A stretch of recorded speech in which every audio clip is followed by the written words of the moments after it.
Thank you, everybody, for coming to the Aaron Torres Podcast YouTube page. If you could do me a quick favor, see that little subscribe button at the bottom of your screen? Go ahead, click that subscribe button. Really does help our channel grow, our audience grow, and I really do appreciate it more than you know. So click that subscribe button. Appreciate your support. Now, here's the video that you came here for. But there's an interesting story with a college twist that I think is at least worth discussing here on a quiet Monday in June. So the New York Knicks have had a head coaching opening for over a month now. And it's funny because I remember the day that Tom Thibodeau, was fired. And I remember rushing to social media and then rushing to the YouTube channel because I said, could Dan Hurley be a candidate there? And do we need to talk about this? And do we need to do a show about this? And so we did the live reaction basically within 24 hours. By the end of that night, it was pretty clear to me he wasn't really interested, just talking to people around UConn. Then he essentially was doing the appearance with his wife, and he said, we're not going through that again. I'm not interested. So I bring it up because Dan Hurley was the first name that I thought of when it came to the Knicks head coaching job. But just this weekend, we got an interesting report about another multiple-time national championship winning head coach at the college level that could be linked to the Knicks. It is Dawn Staley. And so I want to go ahead, break it down, but I'm just not going to beat around the bush. Kind of think Dawn Staley would sort of be great coach, all-time coach in the women's game. Don't think she'd be very good as an NBA head coach. Let me put it this way. Respectfully, politely, and I think we'll explain why in a minute. I don't think her and the NBA would mix, not because women can't coach it, men, whatever. It's just, I don't think it'd be a good idea. So let's go ahead and dive in. First of all, probably should acknowledge the group that put out the original tweet. So it was Dawn Staley was linked to the Knicks job, and it was Knicks Fan TV who put out the original tweet. Okay, and so I want to go ahead and give them credit because basically they were the first ones to have it. Long story short, this is what the original tweet said about the about this report. Okay, so this was from over the weekend. Let me see if I can find it really quick. I had it and I lost it. Let's see here. Okay. This is it. Knicks news. According to league sources, both Taylor Jenkins and Mike Brown are headed for a second round of interviews. Micah Nori is still being considered. The Knicks have also reached out to South Carolina head coach Dawn Staley about the job. So that's Knicks Fans TV, and that's kind of a Knicks YouTube channel that's actually pretty popular, so I want to give them credit. They were the first ones with it. It does kind of sound like Mike Brown and Taylor Jenkins are probably the more realistic candidates.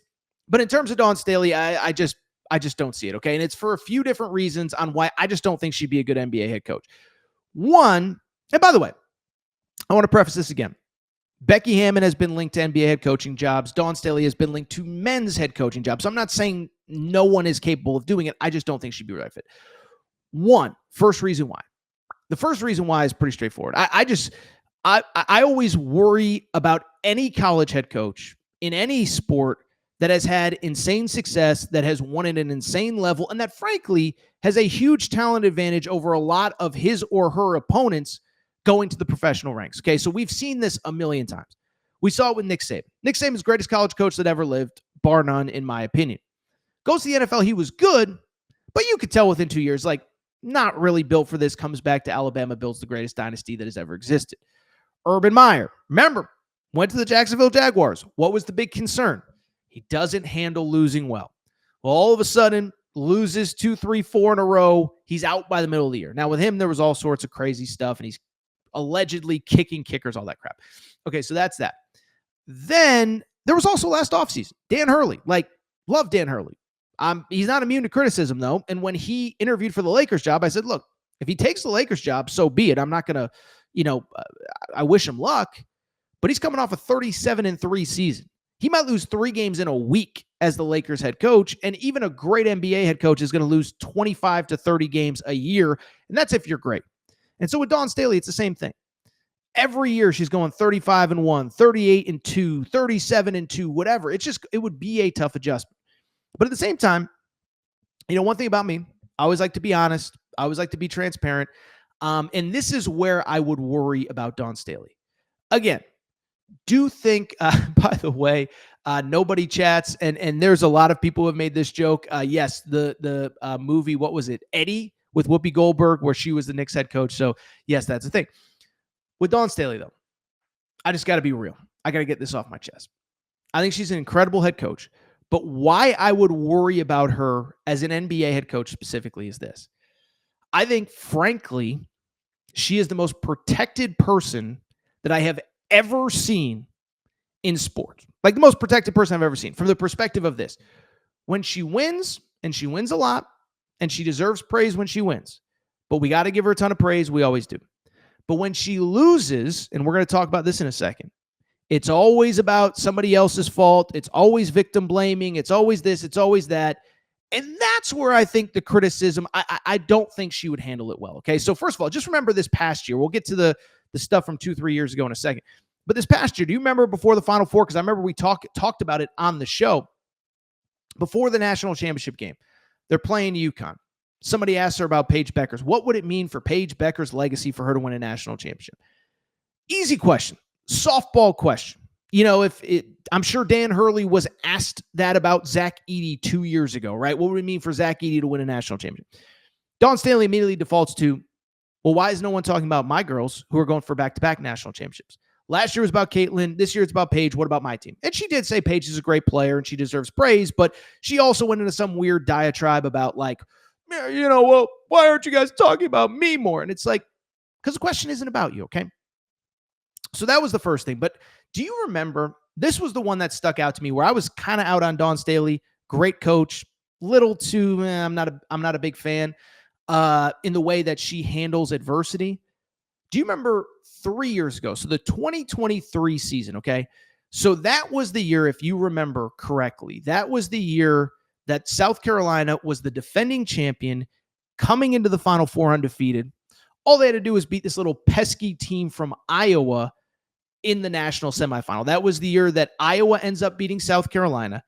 Iowa ends up losing to LSU in the national championship. That was the famous LSU-Iowa game. Well, what people forget was South Carolina was actually the favorite. They lose to Iowa. And after the game, there was this wild exchange with Dawn Staley where I was like, I don't know how I feel about this.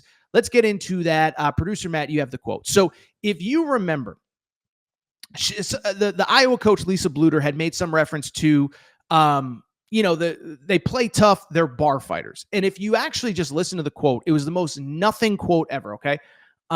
It was, the insinuation is basically like, they're street fighters. They're tough. They're this, they're that. It's what you would say about any tough physical basketball team. You would say it about the Knicks in the 90s. You'd say it about Houston basketball. You'd say it about Auburn basketball, whatever. So Dawn Staley was asked about that. She said, quote, "We're not bar fighters. We're not thugs. We're not monkeys. We're not street fighters. I do think that that's something brought into the game and it hurts." Continue. She then said from there, "Some of the people in the media, when you're gathering in public, you're saying things about our team and you're being heard and it's being brought back to me. And these are the people that write nationally for our sport. So you can not like our team and you can not like me. But when you say things that you probably should be saying in your home, on the phone, or texting out in public, and you're being heard, and you are a national writer for our sport, it just confirms what we already know. So watch what you say when you're in public and you're talking about my team in particular." Couple things. That is all off of being called bar fighters. Okay. The most harmless comment that has ever been commented on any basketball team ever. It's actually a compliment. It means they're tough. It means they're mean. Everybody says it all the time. Then she goes into this diatribe about, I hear what you guys are talking and saying about my team. Well, first of all, I don't buy that story because she says, oh, the national media. There's like 4 national media people that cover women's basketball. So just call them out by name. Just be like, whatever. If you said something, say it to my face. But she didn't. And oh, by the way, this only came out after they lost. So apparently she's been hearing about all of this for months on end, but she decides to wait until after they lost to then bring it up. And to me, just to put it simply, that's why I don't think it would work in the NBA. Because every time she loses, there's a controversy, there's a this, there's a that, there's a conversation, there's a debate, there's a whatever. And it's not a knock. She's a great coach. But in the NBA, you're going to lose. And sometimes you're going to lose badly. And sometimes you're going to lose regularly. And sometimes you're going to lose often. And so I only bring it up because if she couldn't handle somebody calling her team bar fighters, in a Final Four game, how is she going to handle what some of the New York media is going to say when they go on a 3-game losing streak, or they lose back-to-back games, or Karl Anthony Towns goes 1 for 15 from the field? I'm sorry, I love Kat, but he's a little erratic. Or Mikal Bridges does something weird, or Jalen Brunson has a bad game. And so I don't think she's kind of built for it. I don't think it makes sense. I don't think she's the right fit. I also, by the way, would say this. I think it'd be interesting to just see how she'd be covered. Could we be honest about her? If there was a, dust up on the sidelines, if she was arguing with a player publicly, like, would we cover it honestly? Like, you know what I'm saying? Like, we talk about this all the time with NBA, college. A coach is screaming at a player is screaming at a coach. It gets whatever. I just think it'd be fascinating. So it doesn't sound like it's going to happen. I actually don't even blame the Knicks for, if they did reach out, for just, trying to see if it was something that made sense.